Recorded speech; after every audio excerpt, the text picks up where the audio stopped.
Magandang gabi mga mamshi. Ngayon naman magluluto tayo ng tinola.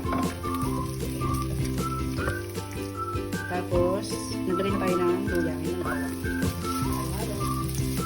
Hinay na pala.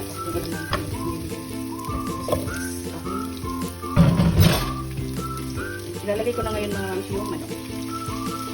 Ay, gilero na naman. Mag-isle ba yun? Ngayon na, hindi. Ayan.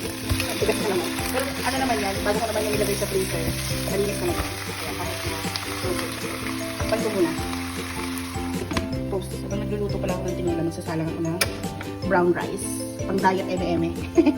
Kung ano magda-diet. Ayan, tatakpan ko. Saan yung pakit? Ayan, tatakpan ko siya.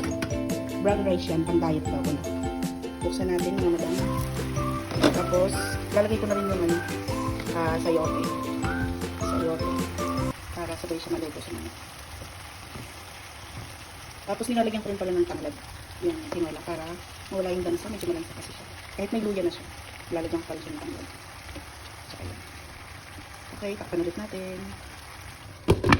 Nalagyan na pala ng tubig ng anak ko. Balis kasi ako. Pumunta kasi kami ng OC. Ayan, pagdating ko may tubig na. So, pipintahin ko ngayon siya ng rice. So, ayan, luto na siya.